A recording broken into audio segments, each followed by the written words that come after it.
ॐ अज्ञानतिमिरान्धस्य ज्ञानाञ्जनशलाकया चक्षुरुन्मीलितं येन तस्मै श्रीगुरुवे नमः। जय श्री कृष्ण चैतन्य प्रभु नित्यानंद श्री अद्वैत गदाधर श्रीवासादि गौर भक्तवृंद। हरे कृष्णा कृष्णा कृष्णा हरे हरे, हरे राम राम राम हरे हरे। हरे कृष्णा कृष्णा कृष्णा हरे हरे, हरे राम राम राम हरे हरे।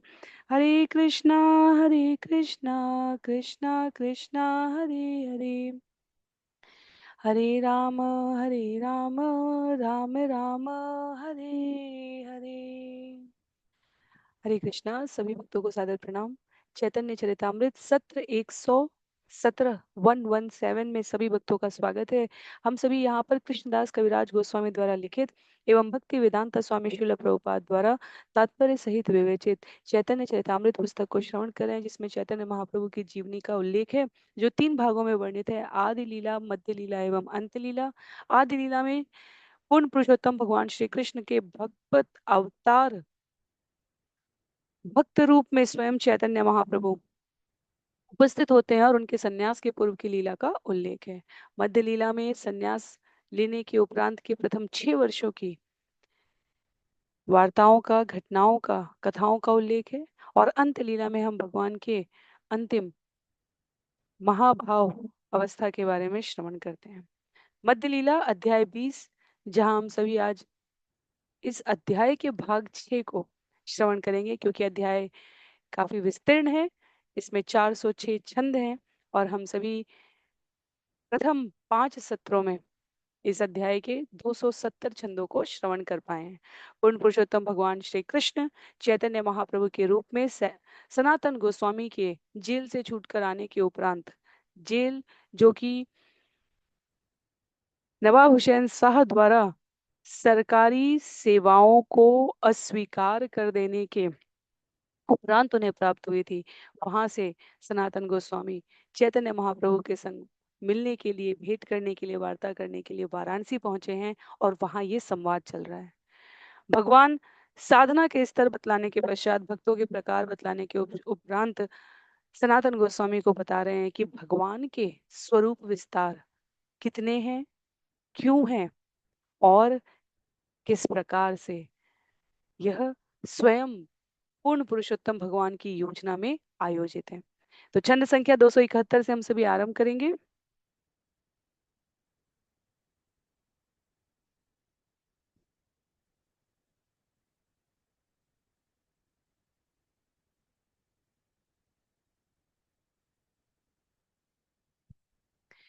माया रे ये दुई वृत्ति, माया आर प्रधान, माया निमित्त हेतु विश्व रूपादान प्रदान।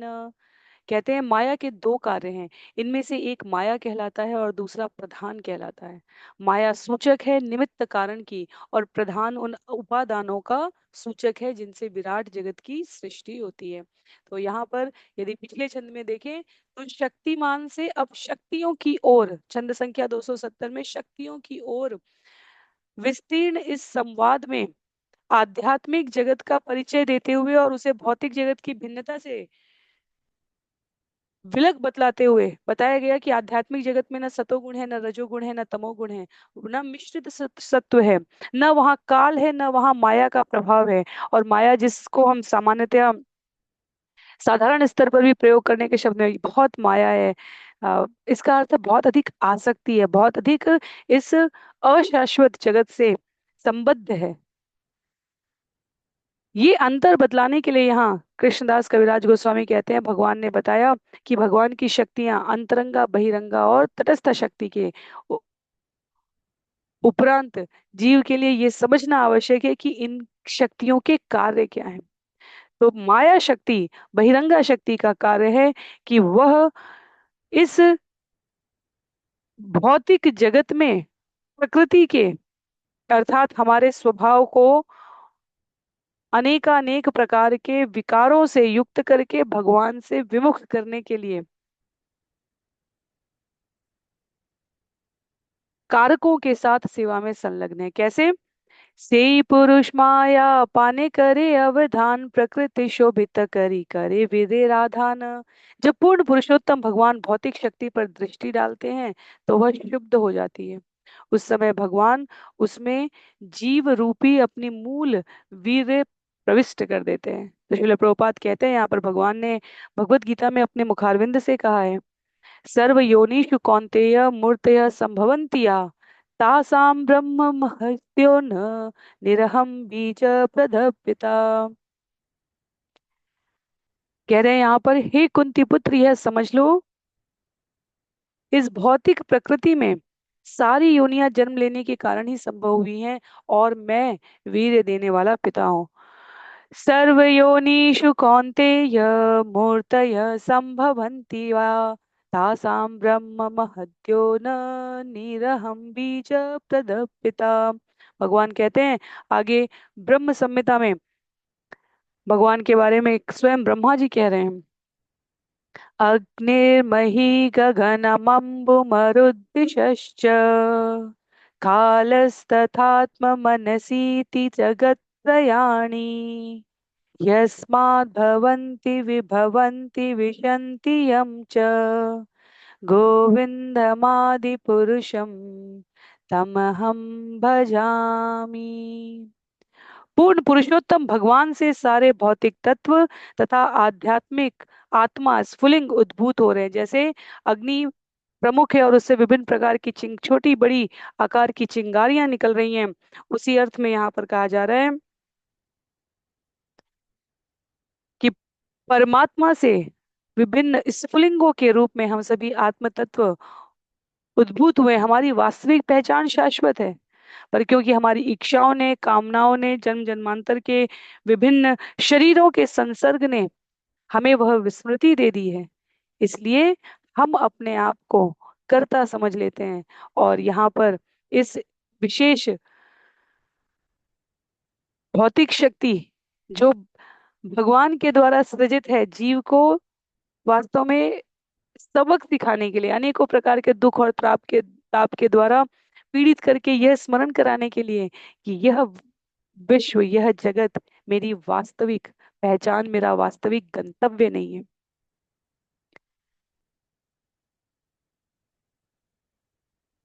इस जगत में हर क्षण शरीर शनैः शनैः क्षीण हो रहा है। काल के मापक के रूप में क्षण कहा जाता है, और काल का यह एक मापक बिंदु क्षण जीवों की आयु को क्षीण करता रहता है।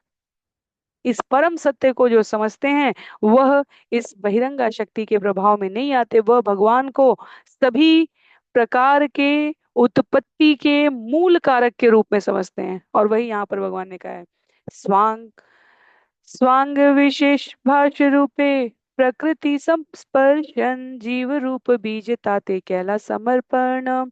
जीव रूपी बीजों से गर्भित करने के लिए भगवान भौतिक शक्ति का प्रत्यक्ष स्पर्श नहीं करते, अपितु वे अपने विशेष कार्यकारी विस्तार द्वारा भौतिक प्रकृति का स्पर्श करते हैं।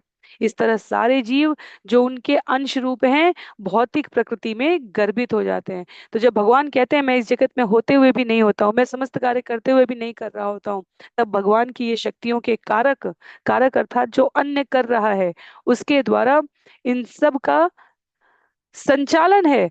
पर पूर्ण रूप से जो संरक्षण है वो भगवान का है। भगवत गीता में भगवान ने स्पष्ट कहा है, ममेवांशो जीवलोके जीवभूत सनातन, मन षष्ठानि इंद्रियाणि प्रकृति स्थानी कर्षति। इस भौतिक जगत में सारे जीव मेरे सनातन सूक्ष्म अंश हैं। बद्ध होने के कारण वे मन समेत छह इंद्रियों द्वारा अत्यधिक संघर्ष कर रहे हैं। भगवत गीता, श्रीमद् भागवतम, चैतन्य चरितामृत की ये छंद हमें हर प्रकार की दुविधा में, संशय में, मार्ग निर्देशन में सहायता करते हैं। भगवान स्पष्ट कह रहे हैं यहाँ पर, सब मुझसे उद्भूत हैं, पर छह इंद्रियों द्वारा बंधे होने के कारण वे अत्यधिक संघर्ष कर रहे हैं। तो कहीं स्वयं को किसी भी प्रकार का सुख पहुंचाने के लिए जब जीव अपनी आत्म विस्मृति में कार्य कर रहा होता है तब उसे बंधन कहा जाता है। जब हम भगवत स्मृति में कार्य कर रहे हो, हम निमित्त हैं, भगवान करवाने वाले हैं, हम करने वाले हैं, भगवान के द्वारा प्रदत्त प्रेरणा से हम अपने जीवन को संचालित कर रहे हैं, तब वो बंधन नहीं है। इस जगत में रहते हुए जीव मुक्त और बद्ध की अवस्था में पहुंच सकता है। हमने आदि लीला में ये श्रवण किया था। मूल रूप से सभी जीव भगवान के अंश हैं, तथापि छह इंद्रियों के इस बंधन कारक संग में रहकर इस जगत में संघर्ष कर रहे हैं। देवाशुर्भिर्धर्मिण्यां स्वस्यां योनौ परः पुमान् आधत्त वीर्यं सासुत महत्तत्वं हिरण्मयम्। पूर्ण पुरुषोत्तम भगवान ने अनंत काल में तीन गुण वाली भौतिक प्रकृति को उत्तेजित करके उसके गर्भ में असंख्य जीवों के रूप में अपना वीर स्थापित किया। इस तरह भौतिक प्रकृति ने संपूर्ण भौतिक शक्ति को जन्म दिया, जो हिरण्मय महत तत्व के नाम से जानी जाती है, जिसका अर्थ है विश्व सृष्टि का मूल प्रतीकात्मक प्रतिनिधित्व। तो वेदों में कहा जाता है कि सोने के अंडे से इस सृष्टि का उद्भूत हुआ है। ओम हिरण्य गर्भ, सोना। और ब्रह्म संहिता में इसको प्रस्तुत करते हुए इस सृजन के मूल कारण को प्रस्तुत करते हुए स्वयं ब्रह्मा जी कहते हैं, अंगानि यस्य सकलेन्द्रियवृत्तिमन्ति पश्यन्ति पान्ति कलयन्ति चिरं जगन्ति आनन्द चिन्मय सदुज्ज्वल विग्रहस्य गोविन्दमादिपुरुषं तमहं भजामि। गोविंद मात्र दृष्टिपात द्वारा गर्भाधान कर सकते हैं। दूसरे शब्दों में उनकी आंखें जननेंद्रिय का काम कर सकती हैं। उन्हें संतान उत्पन्न करने के लिए जननेंद्रिय की आवश्यकता नहीं है। निस्संदेह कृष्ण अपने शरीर के किसी भी अंग से किसी भी जीव को उत्पन्न कर सकते हैं। वास्तव में श्रीमद् भागवतम में स्कंद 2 में जहां ब्रह्मा जी नारद मुनि को निर्विशेष की दृष्टि से विराट पुरुष कारक के रूप में, भक्तों को इस स्वरूप को जानने की आवश्यकता नहीं है, तथापि किस प्रकार भगवान के अंगों और उपांगों से विभिन्न लोकों की, विभिन्न देवों की, प्रकृति के विभिन्न तत्वों की, वृक्ष की, पर्वतों की, नदियों की, सूर्य और चंद्र की, इंद्र और मरुत की उत्पत्ति कैसे हुई है, भगवान के हाथ से, भगवान के कंधों से, भगवान की नासिका से, भगवान के मुखारविंद से, मस्तक से, ये सब हमने वहां श्रवण किया कि किस प्रकार भगवान के किसी भी शरीर के दिव्य भाग से कुछ भी उत्पन्न किया जा सकता है। सच्चित आनंद, समस्त कारणों के कारण। कुछ एक शब्द, कुछ एक वक्तव्य हमें पूर्ण रूपेण स्मरण कर लेने चाहिए,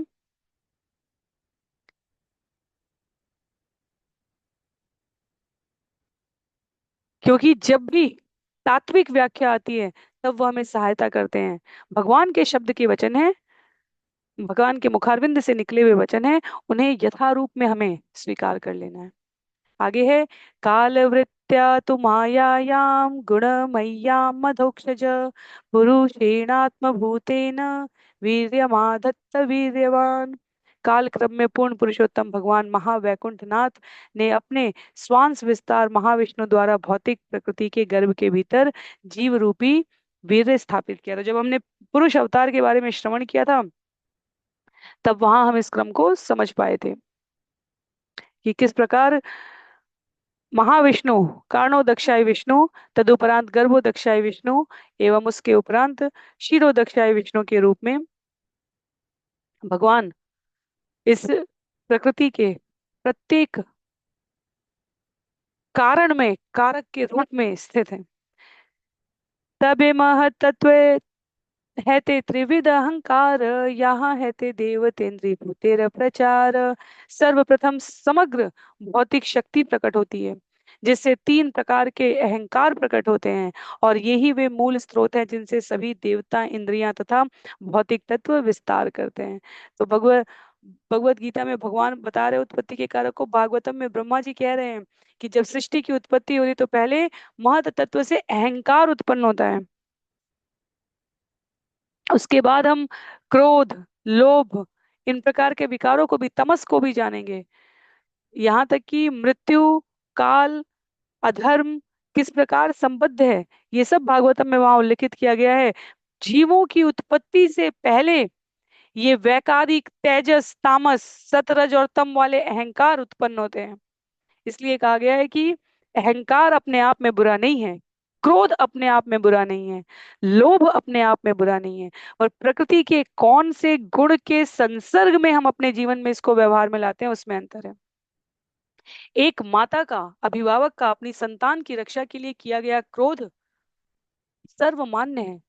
एक भक्त का ये अहंकार कि मैं भगवान का हूं और भगवान मेरे हैं, इस जगत की कोई वस्तु, कोई कारण, कोई घटना, कोई व्यक्ति मेरा हित नहीं करता, अभी तो भगवान करते हैं। इसका अर्थ ये नहीं कि हम व्यवहारिक रूप से कृतज्ञता ना ज्ञापित करें। इसका अर्थ ये है कि हम अनावश्यक रूप से अपनी आसक्ति न लगाएं इस जगत में। भक्त का ये अहंकार कि मैं भगवान का हूं और भगवान मेरे हैं, शरणागत, एक आत्मिक स्तर का भगवान के साथ हमारा व्यक्तिगत संबंध, ये अहंकार स्वीकृत है, यह अहंकार प्रशंसनीय है, यह अहंकार सर्व पूजित है।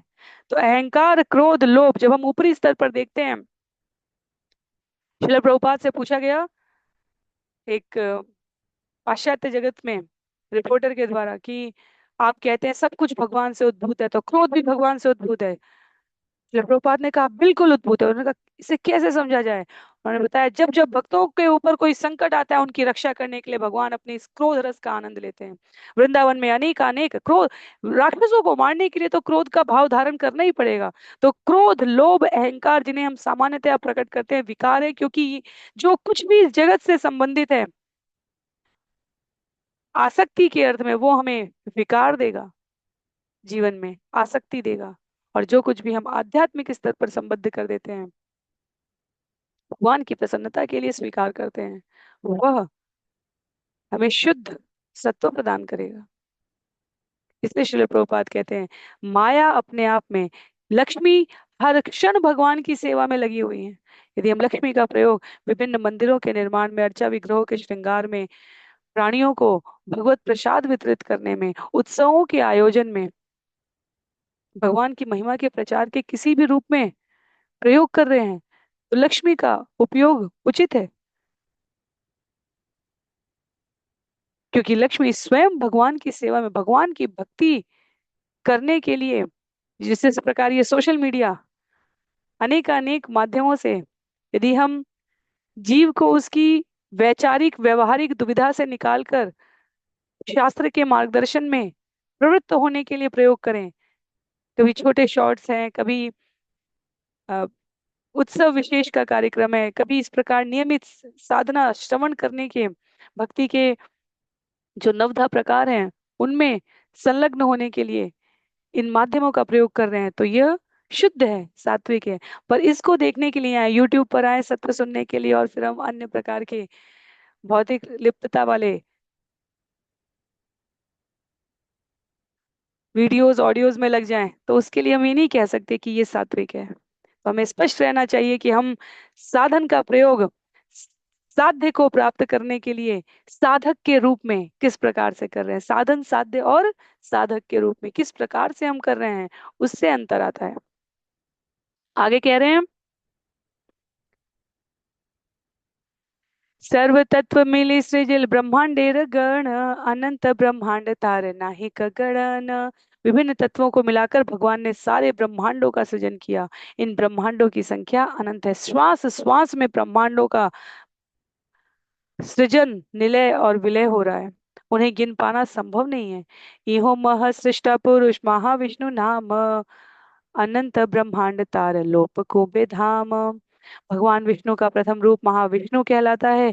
वे ही समग्र भौतिक शक्ति महत तत्व के आदि सृष्टा हैं। अनंत ब्रह्मांड उनके शरीर के रोमकूपों से उत्पन्न होते हैं। गवाक्षे उड़ीय छे रेणु आसेयाय पुरुष निश्वास सह ब्रह्मांड बाहिराय पुनः अपि निश्वास याय अभ्यंतर अनंत ऐश्वर्य तार सब माया पार। जब महाविष्णु श्वास छोड़ते हैं तो ये सारे ब्रह्मांड उस वायु में तैरते माने जाते हैं। ये उन सूक्ष्म कणों की भांति हैं जो सूर्य प्रकाश में तैरते हैं और पर्दे के छेदों से होकर आते जाते रहते हैं।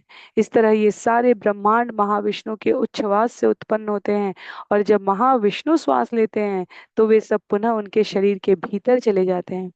महाविष्णु का असीम ऐश्वर्य पूर्णतया भौतिक धारणा के परे है। कैसे बताया है? जिसे यहाँ पर कृष्णदास कविराज गोस्वामी कह रहे हैं, स्वयं ब्रह्मा जी कहते हैं, यस्यैक निश्वसित कालमथावलंब्य जीवन्ति लोम विलजा जगदण्डनाथः विष्णु महांस इह यस्य कला विशेषो गोविंदमादिपुरुषम तमहं भजामि। सारे ब्रह्मा तथा भौतिक संसार के अन्य स्वामी महाविष्णु के रोमकूपों से प्रकट होते हैं और उनके एक निश्वास की अवधि तक जीवित रहते हैं। मैं उन आदि भगवान गोविंद की पूजा करता हूँ, क्योंकि महाविष्णु उनके पूर्ण अंश स्वांश के अंश है। हमारी कल्पना से भी परे है कि किसी के एक श्वास लेने से, भीतर लेने से और उसको निर्गत करने से, बाहर छोड़ने से कैसे ब्रह्मांडों का सृजन और संहार संभव है। इतना ही समय लगता है। महाविष्णु की श्वास भौतिक जगत में हम कितने नगण्य हैं, तथापि हम में से प्रत्येक व्यक्ति का अहंकार तत्व कितना विशाल है।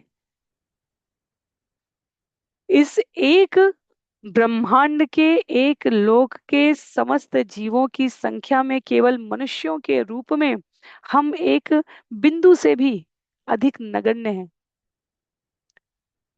पर हमारा अहंकार हमें इस जगत के स्वामी से कम की अनुभूति नहीं कराता, और उस अहंकार के कारण वास्तव में हम आध्यात्मिक जगत से यहाँ भौतिक जगत में है, क्योंकि स्वभाव नहीं छूटता जीव का। भक्त बनने के उपरांत भी हम अपने स्वभाव पर अभ्यास पूर्वक प्रयास करके उसे श्रवण से, कीर्तन से, विभिन्न सेवा के माध्यमों से, भगवत सेवा के माध्यमों से अर्चा विग्रह करना, अन्य भक्तों की सेवा करना, इसके माध्यम से हम अपने स्वभाव को नियंत्रित रख सकते हैं। पर प्रत्येक जीव अपनी यात्रा के इस क्रम में, जन्म जन्मांतर की यात्रा के इस क्रम में एक निश्चित प्रकार के स्वभाव को विकसित करता जा रहा है। इसलिए हमें अपने स्वभाव पर कार्य करने की बहुत आवश्यकता है। हमारी नगण्यता उतनी चिंता का कारण नहीं है कि हम इतने शुद्ध हैं, इतने हैं कौन वास्तव में एक जीव के रूप में हम, ये हमारे लिए उतनी चिंता का कारण नहीं है। अधिक चिंता का कारण ये है कि इस नगण्यता को भी हम किस प्रकार साध कर पूर्णता के साथ पूर्ण पुरुषोत्तम भगवान के संग अपने शाश्वत संबंध के गंतव्य को साध सकें। कहते हैं, समस्त ब्रह्मांड गणे इहो अंतर्यामी कारण आप दिशाई सब जग तेरे स्वामी। महाविष्णु सारे ब्रह्मांडों के परमात्मा हैं, कारण सागर में शयन करने वाले वे सारे भौतिक जगतों के स्वामी हैं। एत कहिलु प्रथम पुरुषेर तत्व द्वितीय पुरुषेर इबेशु नह महत्व। इस प्रकार मैंने प्रथम पुरुष महाविष्णु की व्याख्या की है। अब मैं द्वितीय पुरुष की महिमा का वर्णन करूंगा। सेई पुरुष अनंत कोटि ब्रह्मांड सृजिया एक मूर्ति प्रवेशिला बहुमूर्ति हैया। अनंत ब्रह्मांडों की सृष्टि करने के बाद महाविष्णु ने अपना विस्तार असंख्य रूपों में कर लिया और उनमें से हर एक में प्रवेश किया, प्रत्येक ब्रह्मांड में प्रवेश किया है। अब प्रवेश करिया देखे सब अंधकार रहित नाही का स्थान करिला विचार। जब महाविष्णु अनंत ब्रह्मांडों में से हर एक में प्रविष्ट हो गए तो उन्होंने देखा कि वहां चारों ओर अंधेरा ही अंधेरा है और रहने के लिए कोई स्थान नहीं है। अतः वे इस स्थिति पर विचार करने लगे। निजांग स्वेद जले ब्रह्मांड डार्थ भरिल सेई जल शेष शय्या शयन करील। तब भगवान ने अपने शरीर से पसीना उत्पन्न किया, जिसके जल से आधे ब्रह्मांड को भर दिया। तब वे उस जल में भगवान शेष की शैया पर लेट गए। तार नाभि पद्म है ते उठे लेख पद्म से ही पद्म में हैल ब्रह्मा रे जन्म सद्य। तब उन गर्भोदक्षाई विष्णु की नाभि से एक कमल का फूल निकल आया और वही फूल ब्रह्मा का जन्म स्थान बना। सेई पद्म नाले हैला चौद्य भुवन तेहो ब्रह्मा हैया सृष्टि करी सृजन। उस कमल फूल के डंठल से 14 लोक उत्पन्न हुए हैं। तब वे ब्रह्मा बने और उन्होंने संपूर्ण ब्रह्मांड की रचना की है।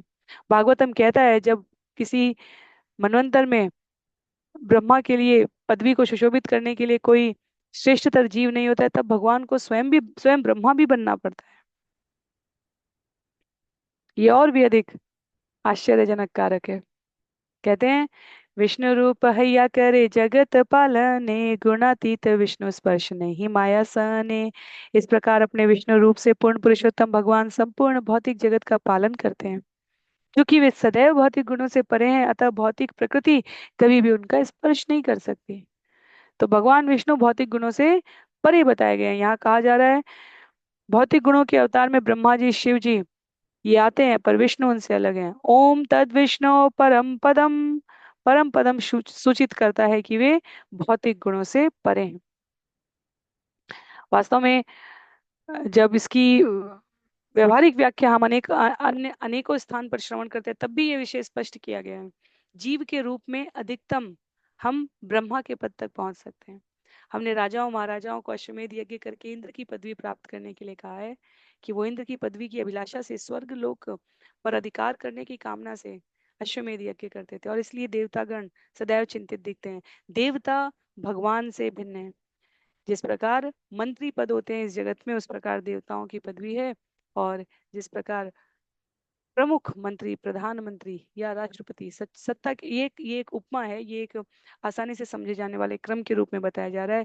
भगवान के द्वारा विभिन्न पार्षद जो नियुक्त किए जाते हैं प्रत्येक ब्रह्मांड में, उनमें देवताओं और विभिन्न प्रकार के अन्य अ, उपाधियों को धारण करने वाले व्यक्तित्वों का नाम है। तो जीव मनुष्य अपने सुकृत के बल पर देवताओं की पदवियों को पा सकता है, और अधिकतम जा सकता है तो ब्रह्मा के पद तक जा सकता है।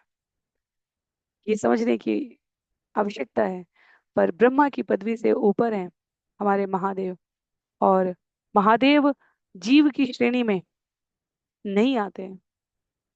भौतिक गुणों के अवतार में ब्रह्मा जी जीव की श्रेणी में आते हैं, शिव जी जीव की श्रेणी में नहीं आते। शिव जी, हम सभी ने पहले भी स्मरण किया है, इसको श्रवण किया है भागवतम के आरंभिक जहाँ रुद्र स्तुति है वहां पर भी इसको बतलाया गया है। भगवान के दूध और दही का जो अंतर है, वो अंतर स्वरूप महादेव की स्थिति है। तो भगवान शिव इस जगत के कारणों में उन तत्वों का प्रतिनिधित्व करते हैं, उनको धारण करते हैं जो सामान्य स्तर पर स्वीकृत नहीं है। कहने का अभिप्राय है, जहां कुछ भी भक्ति के क्रम में ऊर्ध्व गति करने के लिए आरंभिक बिंदु से आरंभ होता है, और उस क्रम में यदि किसी का कोई त्रुटि व्यवधान हो जाए तो उसकी गति क्या हो, उन सबको समुच्चय के रूप में महादेव आश्रय देते हैं।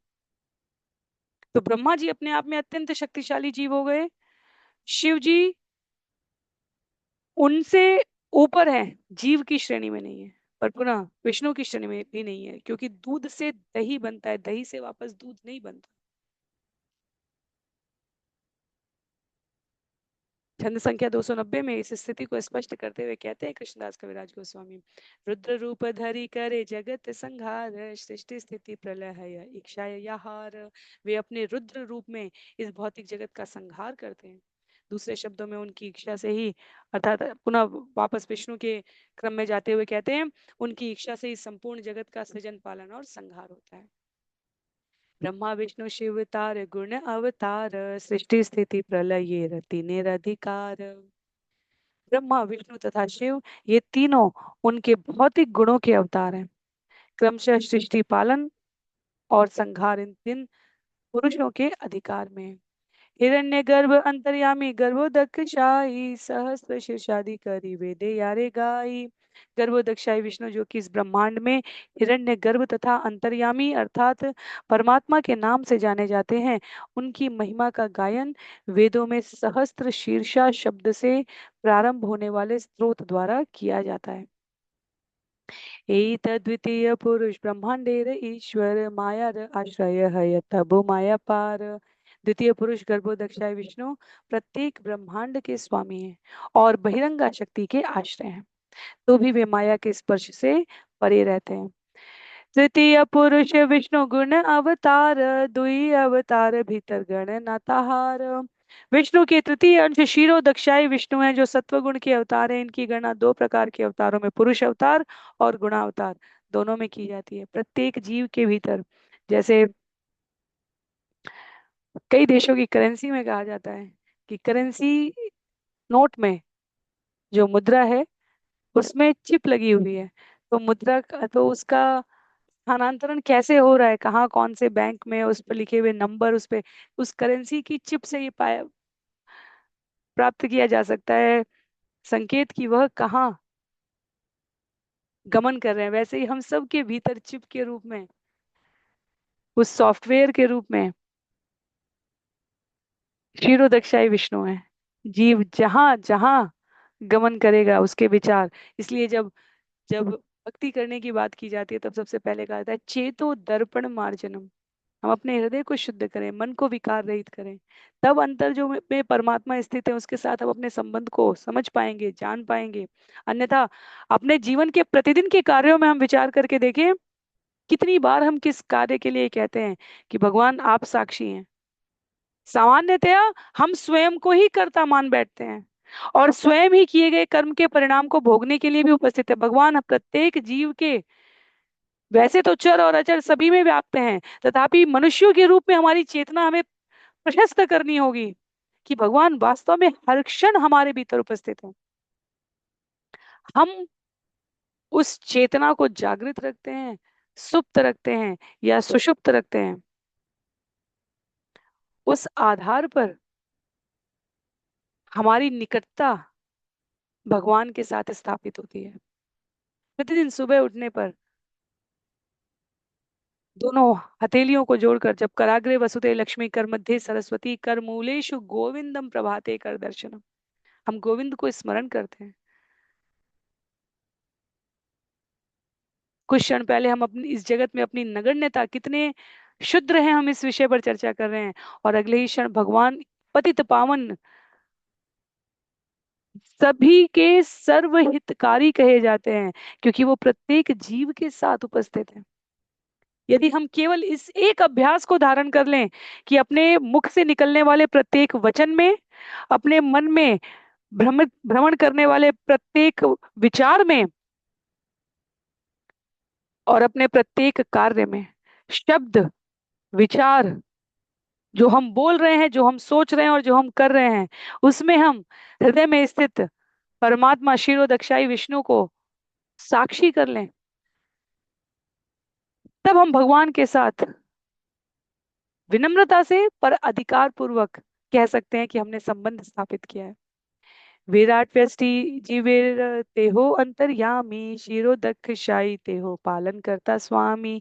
ये क्षीरोदक्षाई विष्णु भगवान के विराट रूप हैं और प्रत्येक जीव के भीतर के परमात्मा हैं।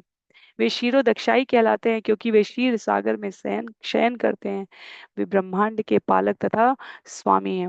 जब हम सुनते हैं कि देवता क्षीर सागर के किनारे आए, ब्रह्मा जी के साथ, माता पृथ्वी के साथ, धर्म धुरी के साथ, अनेकानेक अन्य उच्च ग्रहों के स्वामियों के साथ आकर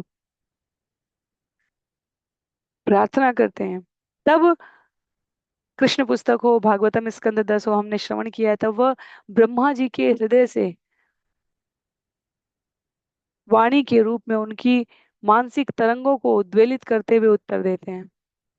तो उन्हीं क्षीरोदक्षाई विष्णु की यहाँ पर बात हो रही है। आगे कहते हैं भगवान, जिसे कृष्णदास कविराज गोस्वामी यहाँ अभिव्यक्त कर रहे हैं, पुरुष अवतारे रे कैलु निरूपण, लीला अवतार ए बेशु न सनातन। हे सनातन, मैं विष्णु के 3 पुरुष अवतारों का स्पष्ट वर्णन कर चुका हूँ। अब मुझसे लीला अवतारों के विषय में सुनो। लीला अवतार कृष्ण नाया गणन, प्रधान करिया कही दिग्दर्शन। भगवान कृष्ण के असंख्य लीला अवतारों की गणना कोई भी नहीं कर सकता, किंतु मैं मुख्य मुख्य अवतारों का वर्णन करूंगा। मत्स्य कूर्म रघुनाथ नृसिंह वामन, वाराहादि लेखा यार नाया गणन। कुछ लीला अवतार इस प्रकार हैं: मत्स्य अवतार, कूर्मा अवतार, भगवान रामचंद्र, भगवान नृसिंह, भगवान वामन तथा भगवान वाराह। इनका कोई अंत नहीं है। मत्स्याश्वकक्षपः नृसिंह वराह हंस, राजन्यविप्रविबुधेषु कृतावतारः। त्वं पासि नस्त्रिभुवनं च तथाधुनेश, भारं भुवो हर यदुत्तमवन्दनं ते। हे ब्रह्मांड के स्वामी, हे यदुकुल श्रेष्ठ, हम आपसे ब्रह्मांड के भारी भार को कम करने के लिए प्रार्थना कर रहे हैं। आपने पूर्व काल में मत्स्य, अश्व, कश्यप, सिंह, शूकर तथा हंस के रूप में भी अवतरित होकर इस भार को कम किया है। आप भगवान रामचंद्र, परशुराम तथा वामन के रूप में भी अवतरित हुए हैं। आपने सदैव इस तरह से हम देवताओं तथा ब्रह्मांड की रक्षा की है। कृपया अब भी वैसा ही करते रहें। तो स्कंद 10 अध्याय 2 है, जहाँ प्रार्थना है भगवान से अपने आप को प्रकट करने की। लीला अवतारे कैल लीला अवतारेर कैलु दिग्दर्शन, गुणा अवतारे ए भी शून्य विवरण। मैंने लीला अवतारों के कुछ उदाहरण प्रस्तुत किए हैं। अब मैं गुणावतारों का वर्णन करूंगा, कृपया सुने।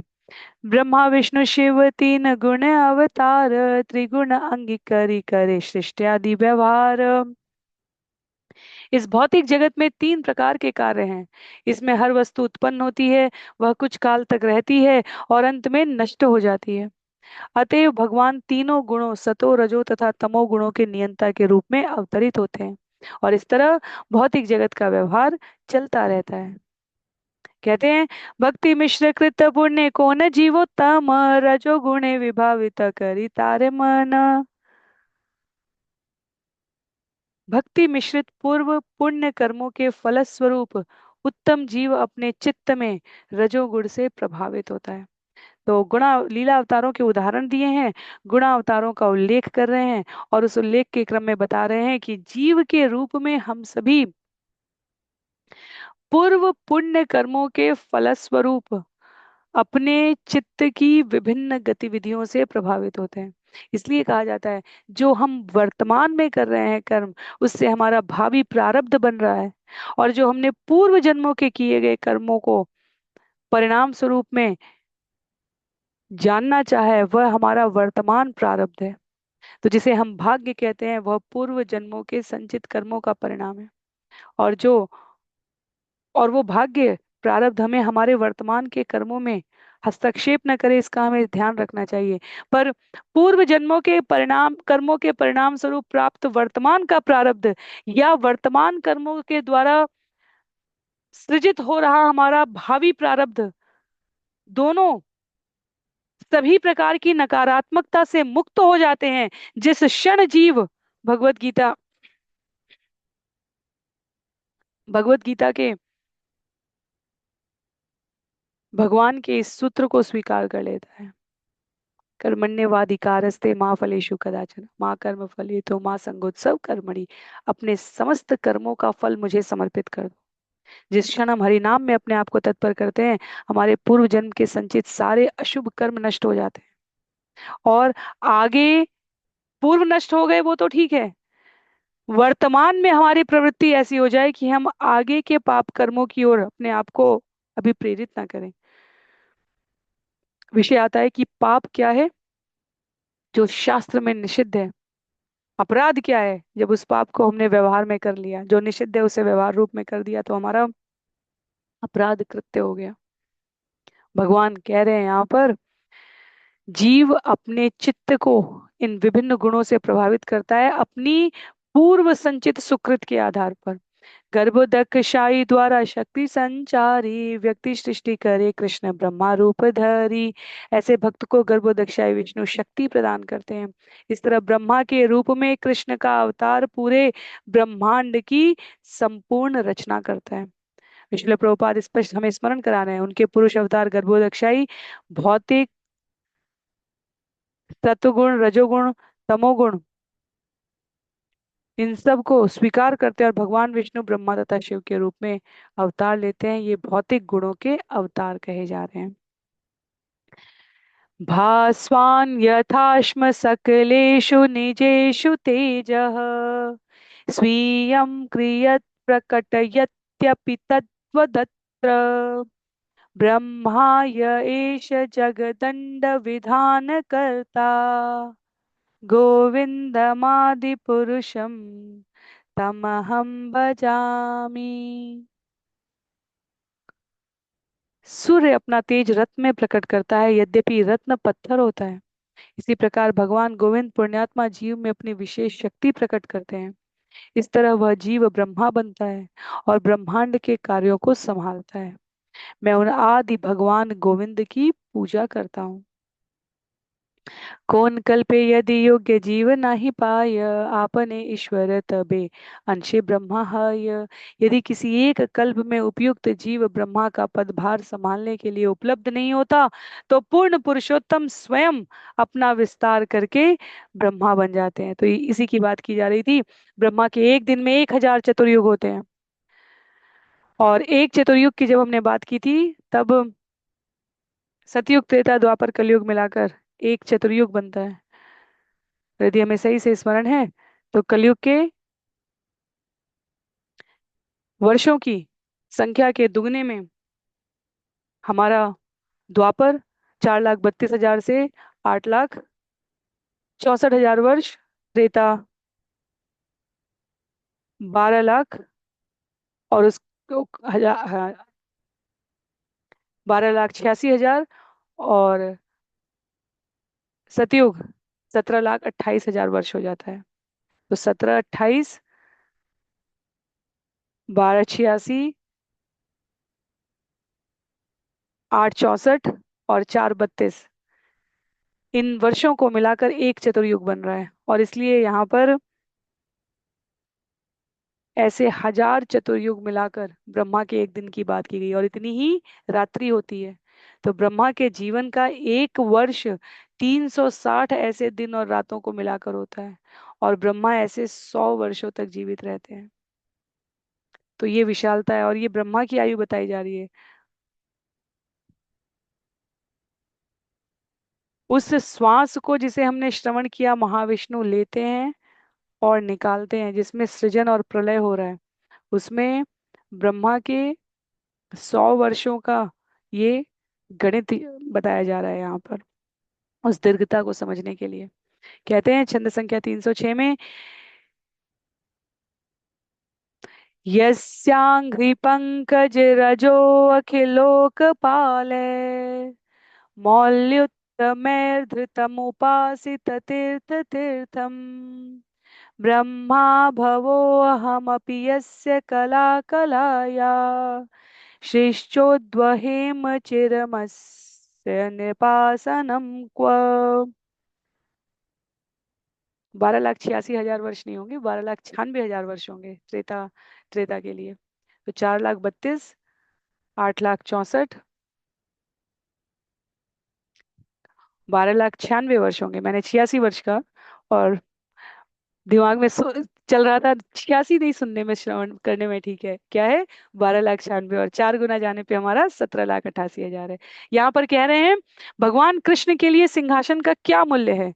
उनके चरण कमलों की धूलि को विभिन्न लोकों के स्वामी अपने मुकुट युक्त सिरों पर धारण करते हैं। वह धूलि तीर्थ स्थानों को पवित्र बनाती है और कृष्ण के स्वांश के अंश रूप ब्रह्मा शिव लक्ष्मी तथा मैं स्वयं उस धूलि को अपने नित्य अपने सिरों पर धारण करता हूँ।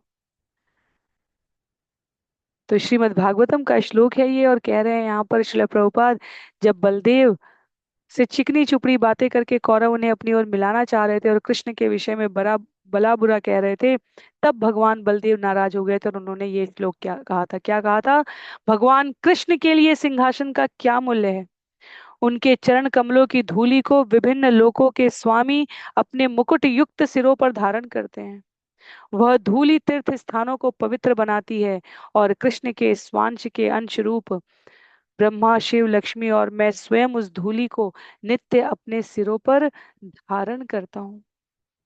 तो ये जितना भी हम विस्तार भगवान का श्रवण कर रहे हैं उनकी समग्रता को बता रहा है, क्योंकि संकर्षण प्रथम विस्तार है और संकर्षण कह रहे हैं कि मैं भी उस धूलि को स्वीकार करता हूँ।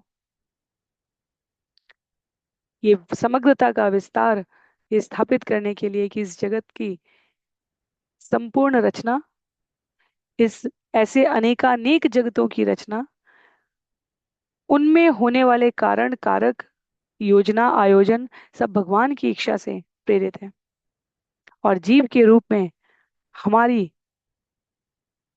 स्वयं की अस्तित्व की पुष्टि भगवान से विलग रहकर नहीं है, भगवान के संग रहकर है। और उस संग को पुनः प्राप्त करने के लिए हमें हमारी प्रतिबद्धता सुनिश्चित करनी होगी और उस प्रतिबद्धता को सुनिश्चित करने के लिए हम नवदा भक्ति के प्रकार श्रवणम कीर्तनम स्मरणम से आरंभ करते हैं। श्रवण करते हैं भगवान के नाम को, उसको वाचन करते हैं, कीर्तन करते हैं, उसको लीलाओं के घटनाओं के क्रम में स्मरण करते हैं। तब हम सेवाओं की ओर बढ़ेंगे। अर्च विग्रह पाद सेवनम दास्यम साख्यम आत्मनिवेदनम, इन स्वरूपों की ओर अग्रसरित होते हैं। ये भक्त सेवाओं का स्वरूप है। तो आज के लिए इतने पे ही रोकेंगे। अगले सत्र में हम सभी यहाँ छंद संख्या 307 से आगे बढ़ने का प्रयास करेंगे। सभी को बहुत बहुत आभार। किसी प्रकार की असहमति टिप्पणी के लिए आप जहाँ भी जुड़े हैं वहाँ अपने विचार प्रेषित कर सकते हैं। कृष्णदास कविराज गोस्वामी जी की जय। श्री चैतन्य चरितामृत की जय। श्रील प्रभुपाद की जय। श्रील गुरुदेव की जय। अनंत कोटि वैष्णव वृंद की जय। नामाचार्य श्रील हरिदास ठाकुर की जय। हरे कृष्ण।